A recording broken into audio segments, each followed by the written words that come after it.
When we first learned Volkswagen was creating a Passat just for North America, we had to wonder, would some of the European charm we've come to know and love in the Passat all these years be lost as Volkswagen tries to chase the mid-size buyers in America? We wanted to find out for ourselves, so that's why we took this Passat TDI for the last 12 months as part of a 4 seasons test. In many ways, the American Passat looks like the European car.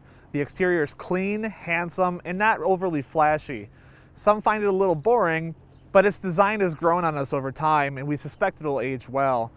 The same can be said for the interior. This SE trim model is not the highest trim level available, but the two-tone interior and faux brushed aluminum accents look quite attractive.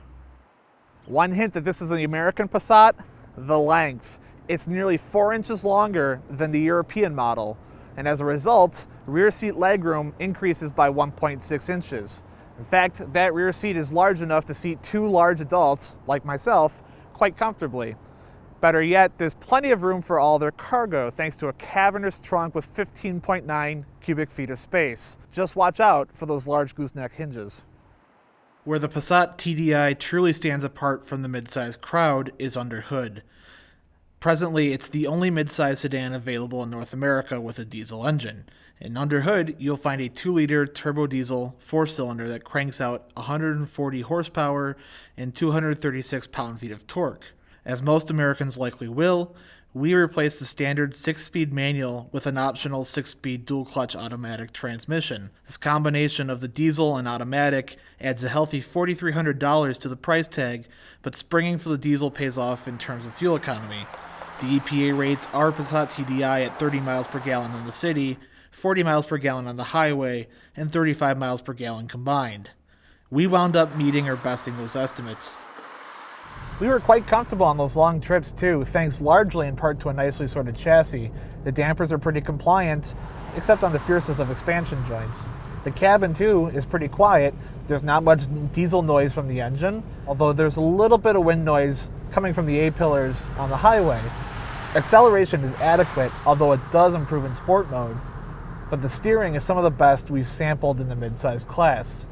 Yes, it is electric assist, but it's nicely weighted, it's quick without being twitchy, and it strikes a nice balance between comfort and sport. Overall, our year with the Passat has been relatively hassle-free.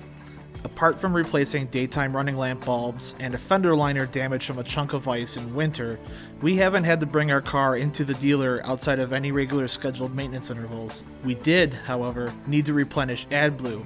The urea-based fluid reduces nitrous oxide in the exhaust system. Dealers are supposed to refill the tank during the 10,000 miles servicing. Ours slipped up and forgot, meaning we had to add some on our own 7,000 miles down the line. Our complaints are few and minor. The available touchscreen navigation system is a little cumbersome to use on the go, and occasionally routed several staffers on unusual routes to their destinations. The dual-clutch gearbox takes a little while to release the clutch upon launch, and is a little clunky in stop-and-go traffic in town. Also, Volkswagen's pricing and content structure is a little tricky. You can't, for instance, add the DSG transmission to a diesel Passat TDI without also adding a sunroof. Further, you can't order individual options, and many of the more advanced features we find in other $30,000 midsize sedans, including blind spot detection, reverse camera, and so on, are simply unavailable on the Passat. Do we miss the days of sportier Passat models? Perhaps. But as we found over the last 12 months, the latest Passat TDI has not only been a consistent performer, but an interesting, satisfying contender in a crowded midsize class.